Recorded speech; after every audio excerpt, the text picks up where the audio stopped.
Hello dear students, कैसे हो आप लोग। सब कुछ बढ़िया चल रहा है एकदम। पी ब्लॉक का आपने 7 लेक्चर अभी तक में कर लिया है और आज का हमारा 8वां लेक्चर होने वाला है। आपको भी पता है ये हमारा लेक्चर जो होता है फुल्ली एनसीईआरटी बेस्ड होता है, यानी एनसीईआरटी का लाइन टू लाइन हम लोग स्टडी करते हैं। और ये आपको भी भली भांति पता है कि पी ब्लॉक यानी इनऑर्गेनिक केमिस्ट्री से एनसीईआरटी के बाहर कुछ भी नहीं जाने वाला है। ठीक है, तो यहां पर प्यारे बच्चों ये बात है। और कुछ लोग ऐसे भी होते हैं जो एनसीईआरटी को हल्के में लेते हैं। तो प्यारे बच्चों मैं आपको बता दूं, एनसीईआरटी बहुत बड़ी चीज का नाम है। ठीक है, अगर एनसीईआरटी आप लोग पूरा कर लिए हो तो आप लोग मास्टर बन जाओगे। यही मेरी आपसे जो है ना एक बस जस्ट एक राय विचार होगी, सलाह होगी। अगर एनसीईआरटी आप लोग कर लोगे तो बहुत बड़े आदमी बन जाओगे। तो यहां बात करते हैं हम लोग आज पी ब्लॉक के 8th लेक्चर के बारे में। पी ब्लॉक का 8वां लेक्चर जो है वो हमारा फास्फोरस को लेकर के आया हुआ है। फास्फोरस की बात करने वाले। पिछले क्लास में हमने अमोनिया और नाइट्रिक एसिड हम लोगों ने किया, तो वो कंप्लीट करने के बाद हम लोग आए हैं यहां पर फास्फोरस में, जिसमें कि फास्फोरस के एलोट्रॉप्स को हमने यहां पर पहले लिखा हुआ है। एलोट्रॉप्स के बारे में बात करनी है। तो प्यारे बच्चों बात आती है यहां पर एलोट्रॉप्स की। एलोट्रॉप्स क्या होता है? एलोट्रॉप्स क्या होता है जी? तो एक ही एलिमेंट के डिफरेंट डिफरेंट फिजिकल फॉर्म्स। अब फिजिकल फॉर्म डिफरेंट होगा तो फिजिकल प्रॉपर्टीज भी क्या होगी? डिफरेंट होगी। एलिमेंट सेम होगा लेकिन उनकी फिजिकल प्रॉपर्टीज क्या होगी? अलग अलग होगी। एक ही एलिमेंट के उन सारे डिफरेंट फिजिकल फॉर्म्स को हम लोग एलोट्रॉप्स बोलते हैं। यानी एलोट्रॉप्स क्या होते हैं? तो different different physical forms of same elements are called allotrops। ठीक है, तो ये एलोट्रॉप्स कहलाते हैं। अब यहां बात आती है एलोट्रॉप्स की। तो जैसे आपने पढ़ा है कि हमारे कार्बन के 3 एलोट्रॉप होते हैं, ग्रेफाइट, डायमंड, फ्लोरीन होता है।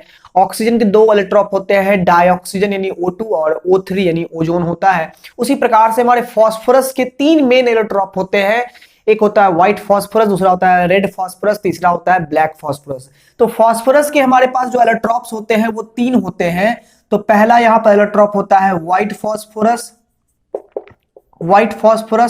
दूसरा होता है रेड फास्फोरस और तीसरा होता है हमारे पास ब्लैक फास्फोरस। ठीक है, अब यहां पर ब्लैक के भी 2 फॉर्म्स होते हैं। एक होता है अल्फा ब्लैक फास्फोरस, ठीक है, और दूसरा होता है हमारे पास बीटा ब्लैक फास्फोरस। यानी कि हमारे पास ब्लैक फास्फोरस भी 2 तरह के हो जाते हैं।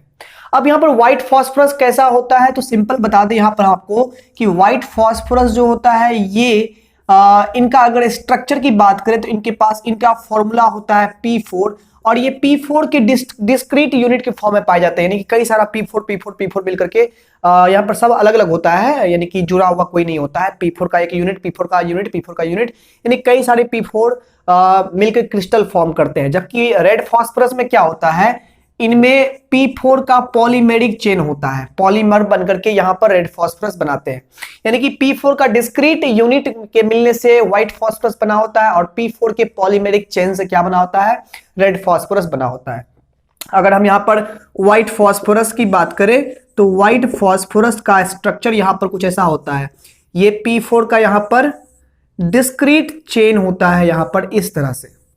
ठीक है, ये हमारे पास व्हाइट फास्फोरस है, जिसमें कि यहां पर बॉन्ड एंगल जो होता है वो 60 डिग्री होता है। और ये 60 डिग्री जो होता है बॉन्ड एंगल, इससे बॉन्ड का स्ट्रेन बहुत ज्यादा होता है। यहाँ पर जो ये हमारे पास टेट्राहेड्रल जो स्ट्रक्चर ये मिला है, ये टेट्राहेड्रल जो हमारे पास यूनिट जो मिला है यहाँ पर, ये व्हाइट फास्फोरस में ऐसे ही टेट्राहेड्रल यूनिट डिस्क्रीट फॉर्म में पाए जाते हैं। डिस्क्रीट टेट्राहेड्रल यूनिट से मिलकर के यहाँ पर व्हाइट फास्फोरस बना होता है। जबकि रेड फास्फोरस जो होता है, व्हाइट फास्फोरस यानी कि P4 के पॉलीमराइजेशन से होके बनते हैं। जैसे कि यहाँ पर P4 के अगर n पार्ट्स मिल जाए आपस में तो यहाँ पर क्या होगा? ये वाला बॉन्ड को बस तोड़ देना है आपको। ये वाला बॉन्ड तोड़ करके आधा उधर निकाल दो, आधा इधर निकाल दो और लगातार ऐसे जोड़ते जाओ तो ये हमारा रेड फास्फोरस बन जाएगा। अब बात यहां पर यह है कि P4 में यहां पर जो ये 60 डिग्री का बॉन्ड एंगल जो है, इससे बॉन्ड स्ट्रेन बहुत ज्यादा होता है। यहां पर हाई बॉन्ड स्ट्रेन होता है।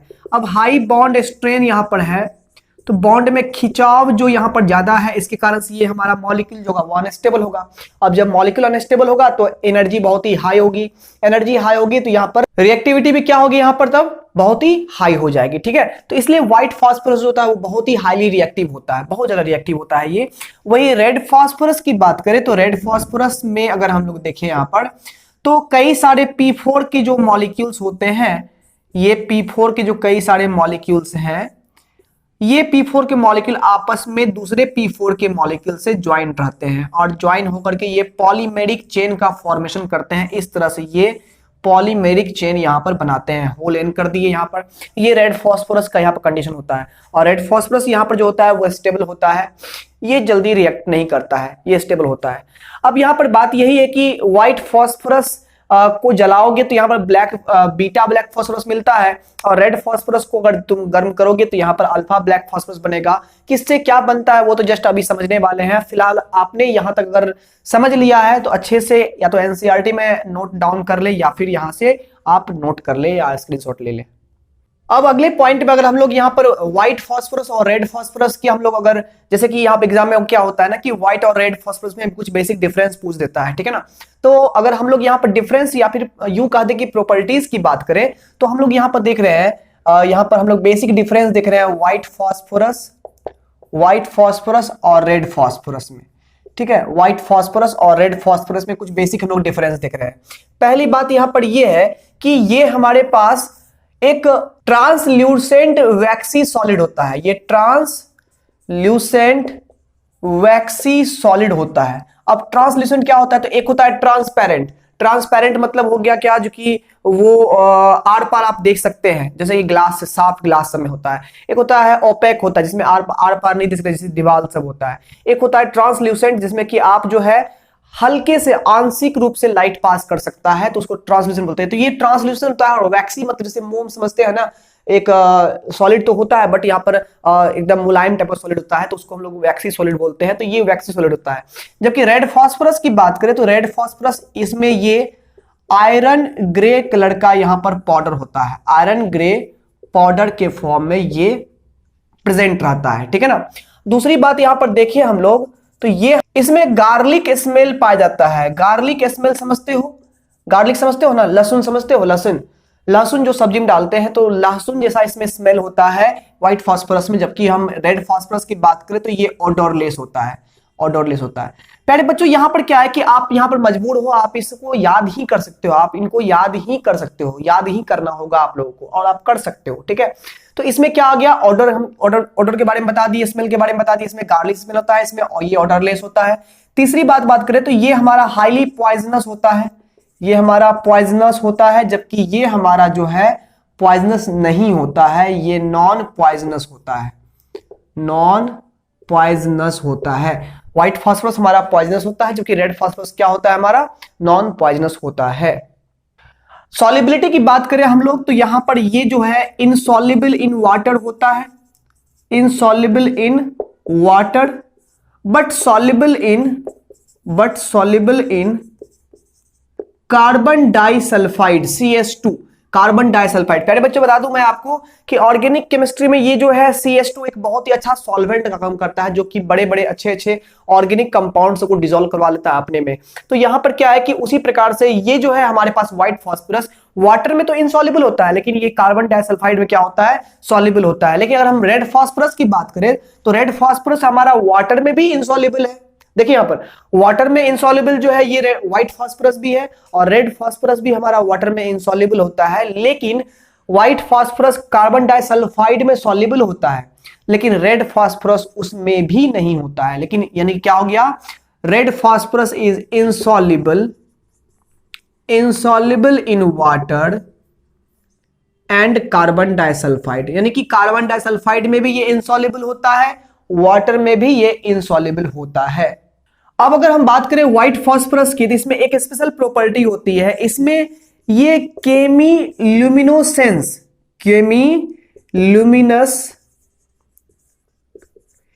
समझते हो आप लोग, ल्यूमिनस माने होता है चमक, ठीक है ना, ल्यूमिनेसेंस माने होता है चमकने का सेंस देना। ठीक है, जैसे कि अगर हम लोग बात करें रेडियम में क्या होता है, रेडियम में एक स्पेशल प्रकार का जो है ना वहां पर ल्यूमिनेसेंस आता है, मतलब चमक दिखाई देता है। लाइट जब हल्का सा भी अंधेरे में भी वो ग्लो करते रहता है, एकदम रेडियम से ग्लो करता है।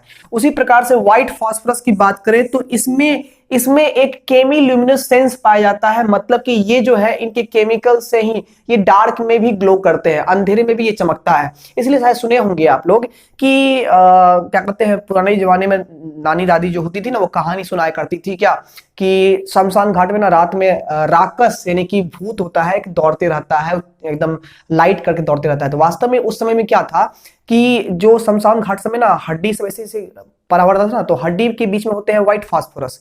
वही व्हाइट फास्फोरस जो है ना जब सूख जाता था, वहां पर कुछ जला हुआ अगर भाग नहीं रहता था, वो अगर मान लो कि नहीं जल पाया, वो अगर ऐसे रह गया तो हीट पा करके वही जो है ना या तो जलने लगता था वही व्हाइट फास्फोरस, या फिर वही रात में ग्लो करता था, चमकता था, जिसके कारण से जब वो उड़ता था तो चमकते हुए वो उड़ता था, तो ऐसा लगता था कि भूत उड़ रहा है, ठीक है ना। तो नाइट में भी ग्लो करते हुए उड़ता था, लोग पूछता था भूत उड़ता है। तो यहाँ पर व्हाइट फास्फोरस में ये डार्क में भी ग्लो करता है, चमकता है, जबकि यहाँ पर रेड फास्फोरस में ऐसी कोई बात नहीं होती है, यहाँ पर इसमें कोई ऐसी बात नहीं होती है, ठीक है, ये चमकता नहीं है, ठीक है ना। तो यहां पर इसमें क्या लिखेंगे, इसको सिंपल समझने के लिए लिख देंगे ग्लोज इन डार्क, यहां पर डजंट ग्लो इन डार्क, ठीक है ना। तो ये हो गया हमारा हो गया व्हाइट फास्फोरस और रेड फास्फोरस की बेसिक प्रॉपर्टी हो गई। अब एक बात और है, अगर हम हीटिंग इफेक्ट को देखें, अगर हम लोग यहां पर हीटिंग इफेक्ट को देखें तो व्हाइट फास्फोरस यानी कि P4 को अगर हम लोग हीट करेंगे तो हमें डिफरेंट टेम्परेचर बता रहे हैं, तो अगर व्हाइट फास्फोरस को हम लोग गर्म करेंगे एक टेम्परेचर पर तो यहां पर रेड फास्फोरस भी बन सकता है, और व्हाइट फास्फोरस को गर्म करने से बीटा ब्लैक फास्फोरस भी मिल सकता है, बीटा ब्लैक फास्फोरस मिल सकता है। टेम्परेचर की बात करें तो व्हाइट फास्फोरस को अगर 473 केल्विन टेम्परेचर पर गर्म करोगे तो ये बीटा ब्लैक फास्फोरस देगा। वही व्हाइट फास्फोरस को 573 केल्विन पर अगर हम लोग गर्म करें तो ये क्या दे देगा, हम लोग को रेड फास्फोरस दे देगा। यानी समझ लो, फिर से याद कर लो, ये टेम्परेचर आपको याद करना ही पड़ेगा कि व्हाइट फास्फोरस को 473 केल्विन पर अगर हम लोग गर्म करेंगे तो बीटा ब्लैक फास्फोरस देगा, और वही व्हाइट फास्फोरस को 573 केल्विन पर गर्म करेंगे तो वो रेड फास्फोरस में कन्वर्ट होगा। फिर से याद करना, व्हाइट फास्फोरस ही है हमारे पास, 473 पर गर्म किए तो वो हम लोग को बीटा ब्लैक फास्फोरस दिया, और 573 केल्विन पर गर्म करेंगे तो वो क्या दे देगा, हम लोग को रेड फास्फोरस हम लोग को यहां पर दे देगा। वही अगर हम लोग बात करें तो रेड फास्फोरस में क्या होता है कि रेड फास्फोरस को अगर हम लोग गर्म करते हैं यहां पर गर्म करते हैं 803 केल्विन टेम्परेचर पर, तब ये हम लोग को देता है alpha black phosphorus, alpha black phosphorus ये दे देगा। यानी कि हमारे पास जो ये है रेड फास्फोरस की अगर बात करें तो 803 केल्विन पर गर्म करेंगे तो इसको, तो ये क्या दे देगा हम लोग को, अल्फा ब्लैक फास्फोरस। यानी हीटिंग इफेक्ट को देख लिए हम लोग कि व्हाइट फास्फोरस को 573 पर गर्म करेंगे तो रेड फास्फोरस, व्हाइट फास्फोरस को 473 टेम्परेचर पर गर्म करेंगे तो बीटा ब्लैक फास्फोरस, वही रेड फास्फोरस को 803 केल्विन पर गर्म करेंगे तो अल्फा ब्लैक फास्फोरस हम लोग को यहां पर मिलता है।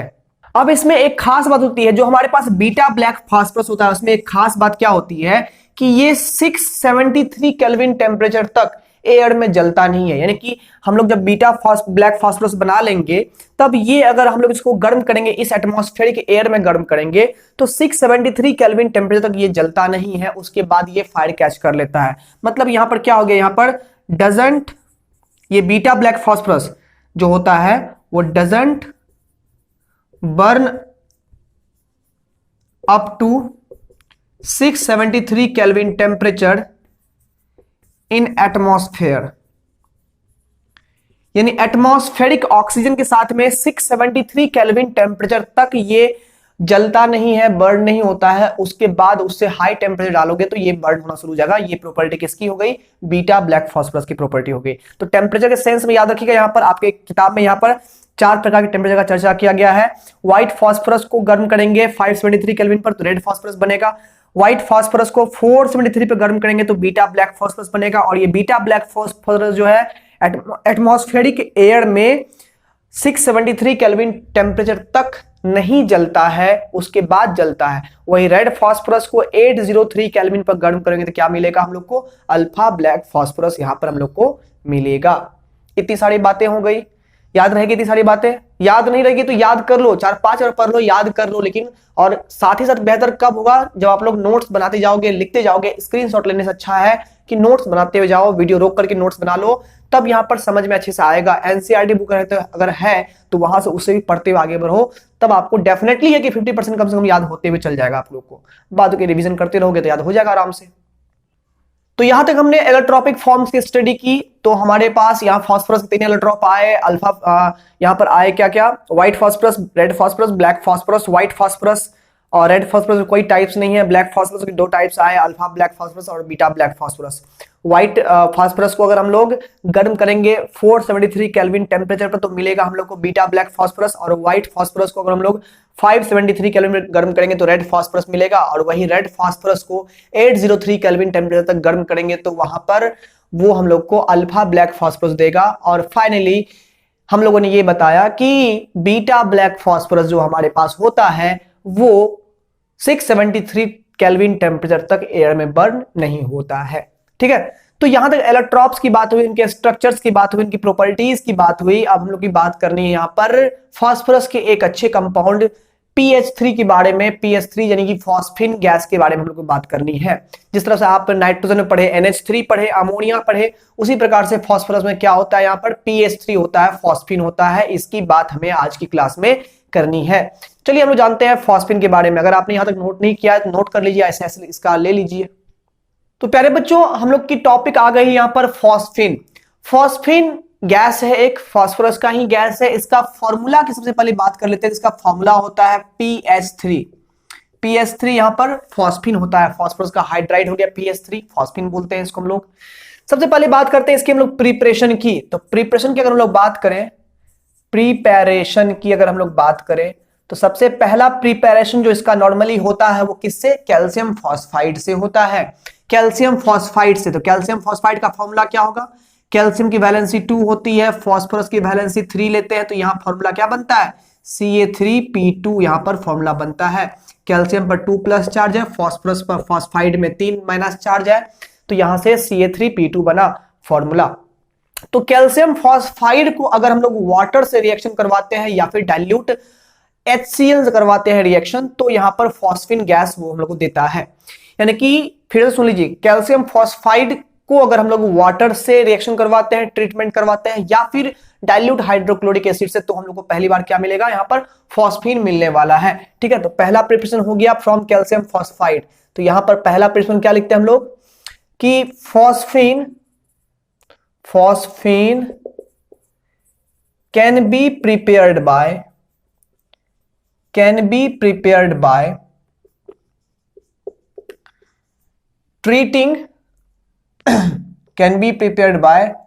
treating calcium phosphide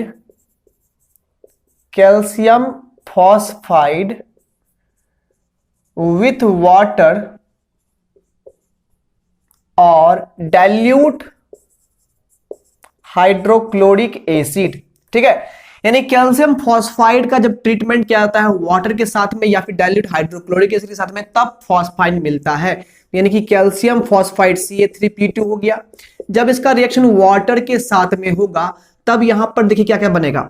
वाटर से जब रिएक्शन होगा तो यहां पर देखिए इस वाटर में जो OH है यहां पर वो कैल्शियम से मिलकर के कैल्शियम हाइड्रोक्साइड फॉर्म करेगा CaOH2, और फिर इसका हाइड्रोजन जो यहां से निकला वो फास्फोरस मिलकर के यहां पर क्या बना लेगा, PH3 यहां पर फॉर्म कर देगा। उसी प्रकार से यहां पर कैल्शियम अगर हम लोग फॉस्फाइड का रिएक्शन हम लोग अगर HCl से करवाते हैं तो यहां पर क्या करेगा, ये क्लोरीन यहां कैल्शियम से मिलकर कैल्शियम क्लोराइड फॉर्म कर देगा CaCl2, प्लस यहां पर ये हाइड्रोजन यहां फास्फोरस से क्या बना देगा, PH3 यहां पर बना देगा।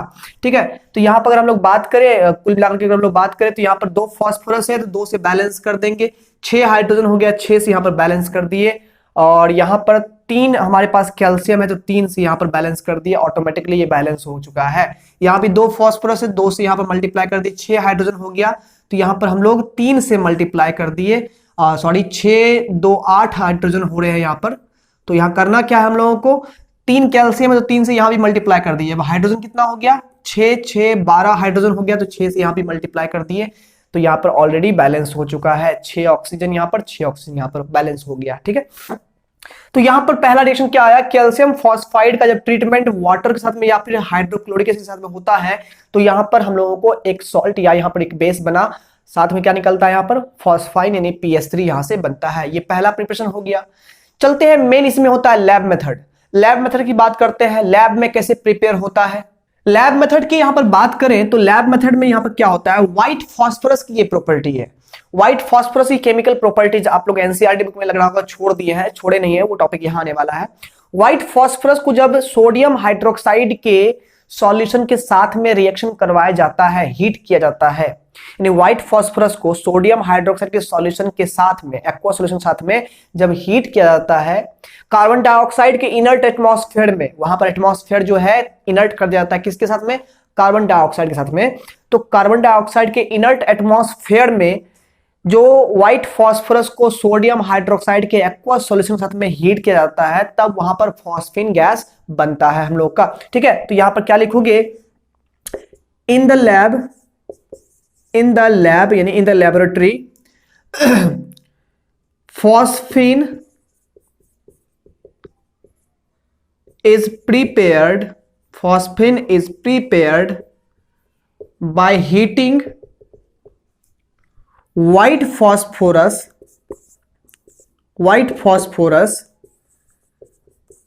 with aqueous solution of sodium hydroxide in the inert atmosphere of carbon dioxide. यानी कि जब हम लोग यहां पर व्हाइट फास्फोरस को गर्म करते हैं सोडियम हाइड्रोक्साइड के एक्वस सॉल्यूशन यानी कि वाटर यहां पर रहेगा इसके साथ में, तो यहां पर बनता है फॉस्फिन गैस, PS3 बनता है, प्लस यहां पर एक बाय प्रोडक्ट निकलता है NaH2PO2। इसको हम लोग बोलते हैं प्यारे बच्चों सोडियम हाइपोफॉस्फाइट। ठीक है, तो यहां पर क्या क्या बना, जब व्हाइट फास्फोरस को सोडियम हाइड्रोक्साइड के एक्वा सॉल्यूशन में डाले हैं और हीट किए हैं यहां पर, तब यहां पर फॉस्फाइन बनता है प्लस सोडियम हाइपोफॉस्फाइट यहां से बाई प्रोडक्ट में रिलीज होता है। तो ये फॉस्फाइन यहां से गैस हम लोग को मिल जाता है। बैलेंस तो खुद से भी कर सकते हो या करके दे दे यहां पर। तो यहां पर 4 फास्फोरस है, यहां 1 फास्फोरस, यहां 3 से मल्टीप्लाई कर दिए, 3 1 4 फास्फोरस हो गया, 3 सोडियम हो गया, 3 से यहां पर मल्टीप्लाई कर दिए। यहां पर हाइड्रोजन हमारे पास 3 है, इधर हमारे पास हाइड्रोजन हो गया है 6, 3 9 हो चुका है, यहां पर 3 और यहां 3 दूनी 6 9 हो चुका है। ऑक्सीजन 3 3 6 3 दूनी 6 ऑक्सीजन यहां पर क्लियर है, ये बैलेंस हो चुका है। ठीक है, तो ये हमारे पास रिएक्शन हो गया। इसको याद करना है आपको, इसको याद ही करना है आपको, 2-3 बार लिखोगे याद हो जाएगा। ठीक है ना, कैसे याद रखोगे, व्हाइट फास्फोरस को हम लोग गर्म कर रहे हैं सोडियम हाइड्रोक्साइड के एक्वा सॉल्यूशन के साथ में, तो यहां पर PS3 फॉस्फिन गैस निकल रहा है और NaH2PO2 यानी कि सोडियम हाइपोफॉस्फाइट वहां पर बाई प्रोडक्ट में रिलीज हो रहा है। ये लेबोरेटरी मेथड, लैब में ऐसे ही हम लोग फॉस्फाइन गैस बनाते हैं, लैब में ऐसे ही फॉस्फाइन गैस यहां पर बनाया जाता है। फॉस्फाइन की यहां पर एक खास बात होती है, जो हमारे पास फॉस्फिन गैस यहां पर PS3 है, इसमें जब ये ऑलमोस्ट क्या होता है कि ये फॉस्फिन जो है ना, इसमें कुछ इंप्योरिटी रहती है। ये इसमें इंप्योरिटी क्या रहती है, P2H4 और व्हाइट फास्फोरस के वेपर्स इसमें प्रेजेंट रहते हैं, जिसके कारण से ये इनफ्लामेबल हो जाता है, माने कि ये फायर कैच कर लेता है, तुरंत जल जाता है। ठीक है ना, ये तुरंत आग कैच कर सकता है। लेकिन जब ये प्योर होता है ये हमारे पास फॉस्फाइन जब बिल्कुल प्योर होता है, तो प्योर होने के केस में वो नॉन इनफ्लामेबल होता है। मतलब जब वो प्योर होगा तब वहां पर नॉन इनफ्लामेबल होगा, मतलब वो फायर कैच नहीं करेगा। लेकिन जब इंप्योरिटीज इसमें आ जाती है, P2H4 या फिर क्या कहते हैं P2H4 हो गया या फिर व्हाइट फास्फोरस आ गया, व्हाइट फास्फोरस वेपर इसमें प्रेजेंट जब हो जाता है इंप्योरिटीज के फॉर्म में, तो वहां पर उस केस में ये जो है बहुत ही हाईली इन्फ्लामेबल हो जाता है, जल जाता है। तो यहां पर जरूरी क्या होती है, इनसे इंप्योरिटी दूर करना। तो इसको क्या कहा जाता है, PS3 को, ये इम्प्योर जो PS3 होता है, इसमें HI हाइड्रोजन आयोडाइड का रिएक्शन करवाया जाता है, जिसके बाद क्या होगा, आप लोग तो पढ़े ही हैं, जैसे कि अमोनिया का रिएक्शन HCl से करवाते हैं तो अमोनियम क्लोराइड बनता है, NH4Cl बनता है। उसी प्रकार से यहां पर अगर PH3 का रिएक्शन अगर HI कराएंगे तो PH4I बनेगा, है ना, फॉस्फोनियम आयोडाइड बनेगा। जैसे अमोनिया से अमोनियम बनता है, फॉस्फाइन से फॉस्फोनियम बनेगा। तो फॉस्फोनियम आयोडाइड मिलेगा। और फिर फॉस्फोनियम आयोडाइड को KOH के सॉल्यूशन से जब ट्रीटमेंट कराया जाता है तो वहां पर शुद्ध फॉस्फाइन फिर से निकल जाता है। ठीक है, इंप्योरिटीज वही रह जाती है और शुद्ध फॉस्फाइन फिर से निकल जाता है। तो ये इंप्योरिटीज को धोखा देने वाली बात होगी, धोखा देने वाली रिएक्शन यहाँ पर है जो कि हम लोग पढ़ने वाले हैं। तो यहाँ पर फॉस्फीन को प्योर करेंगे हम लोग, लेकिन यहां तक आप लोग नोट नहीं किए, नोट कर लीजिए। और हाँ, याद जरूर कर लीजिएगा, ये याद ही करना पड़ेगा आप लोग को, हम बार बार बोल रहे हैं। क्या बताया बाबू अभी कि यहां पर बता रहे थे फॉस्फीन के बारे में कि व्हेन प्योर, जब ये प्योर हमारे पास होता है, इट इज नॉन इनफ्लामेबल, ये इनफ्लामेबल नहीं होता है, but when impure it becomes highly inflammable, ये हाईली इन्फ्लामेबल हो जाता है due to the presence of, जो इसमें इंप्यूरिटीज प्रेजेंट होती है, कौन सी impurity, due to the presence of P2H4 और व्हाइट फॉस्फोरस वेपर्स, ये जो इससे प्रेजेंट होती है, इसके कारण से ये हाईली इन्फ्लामेबल हो जाता है। अब यहां पर हम लोग इंप्योरिटीज इसकी दूर कैसे करते हैं, इसको प्योर कैसे करते हैं, तो इसका जो प्योरिफिकेशन होता है देखो कैसे होता है। जो हम लोग इसको प्योरिफिकेशन करते हैं वो कैसे करते हैं, सबसे पहले यहां पर जो है, ये जो हमारे पास फॉस्फाइन है, ये हमारे पास जो इम्प्योर फॉस्फीन है, इसको हम लोग यहां पर HI से रिएक्शन करवा देते हैं। जिसके बाद क्या होता है, यहां पर ये फॉस्फोनियम आयोडाइड देता है, जैसे अमोनिया से अमोनियम बनता है, ये फॉस्फीन से यहां पर बना फॉस्फोनियम।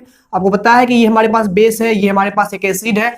जब यहां पर ये यहां से H+ निकलेगा तो ये H+ को इलेक्ट्रॉन डोनेट करके ये PH4+ बना लेगा, I- यहां पर ये फॉस्फोनियम आयोडाइड बन जाएगा। ठीक है, अब फॉस्फोनियम आयोडाइड जो हमारे पास बना है, PH4I बना है, उसका ट्रीटमेंट यहां पर KOH से करवाया जाता है। जिसके बाद क्या होता है, यहां से KI बनेगा, KI बनता है, प्लस यहां से इससे जो H+ है वो OH- से H2O बना लेगा।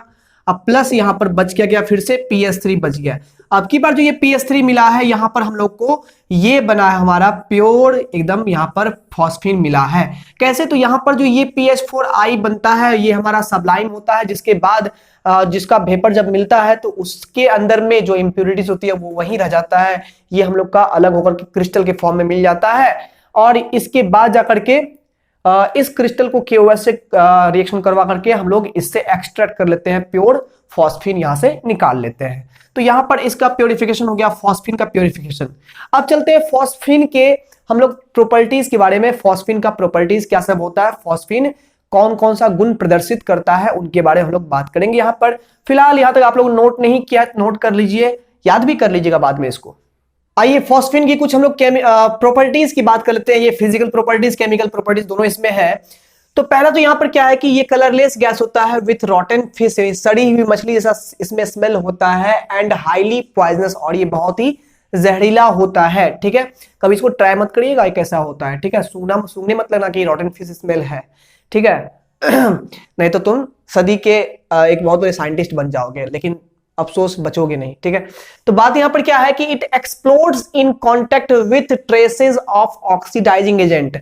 जब oxidising agent like HNO3, Cl2 या Br2 वेपर्स, जब इनके कांटेक्ट में, ये बहुत ही अच्छे ऑक्सीडाइजिंग एजेंट है, जब इनके कांटेक्ट में ये PS3 आता है तो ये PS3 खुद को ऑक्सीडाइज करके जो है ना अपने ऊपर में, अपने में आग लगाता है, जल जाता है, बर्न जाता है, एक्सप्लोड हो जाता है ना, ब्लास्ट हो जाता है, मतलब जल जाता है। ठीक है, तो ऑक्सीडाइज होकर के खुद को वो जला लेता है। इसलिए यहां पर कहा गया है कि जब भी इनके कांटेक्ट में जब वो जाता है तो वहां उसमें आग लग जाता है। ठीक है ये हाईली सॉल्युबल होता है वाटर में। अब वाटर में घुलने के बाद ये खास तरह का एक बिहेवियर दिखाता है। क्या होता है कि जब ये वाटर में घुलता है ना, तो इनका जो सॉल्यूशन होता है, यानी PS3 का जो वाटर में सॉल्यूशन होता है, PS3 का जो वाटर में सॉल्यूशन होता है, वो जब लाइट में जब लेके जाओगे उसको, तो लाइट एनर्जी पा करके वो जो है डिकम्पोज हो जाता है, वो सॉल्यूशन डिकम्पोज हो जाता है।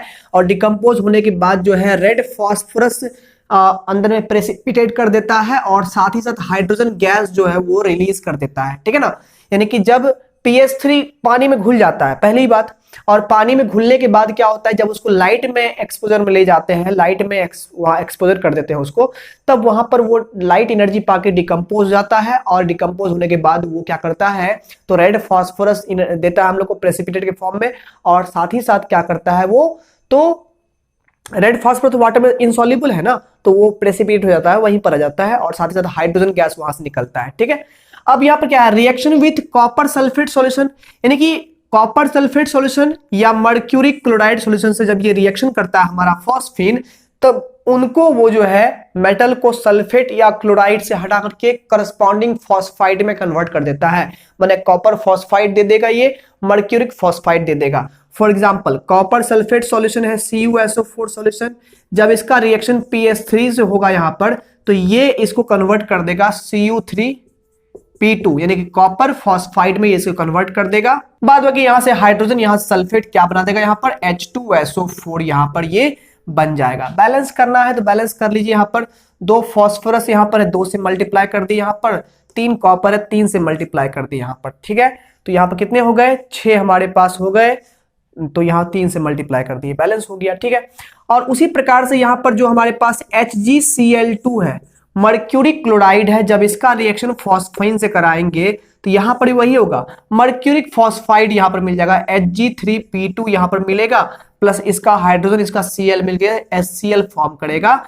बैलेंस करना हो तो यहां से हम लोग बैलेंस 3 से करेंगे, यहां बैलेंस, यहां 6 से कर देंगे बैलेंस। और यहां पर हमारे पास जो है 6 हाइड्रोजन है, तो यहां 2 से यहां बैलेंस कर देंगे, ठीक है ना। तो ये हमारे पास बैलेंस हो गया। तो यानी कि जब कॉपर सल्फेट या मर्क्यूरी क्लोराइड से रिएक्शन करता है, तो ये उनके फॉस्फाइड में उसको वो कन्वर्ट कर देता है। बेसिक नेचर की बात करें तो ये एक वीक बेस होता है। वीक बेस समझते हो, जैसे अमोनिया एक वीक बेस था, जैसे कि यहां पर क्या कहते हैं, वीक बेस का मतलब होता है कि वो कंप्लीटली जो है OH माइनस आयन रिलीज नहीं कर पाता है, वाटर में नहीं दे पाता है, उसको वीक बेस बोलते हैं। और फॉस्फीन भी यहाँ पर एक वीक बेस का बिहेवियर दिखाता है।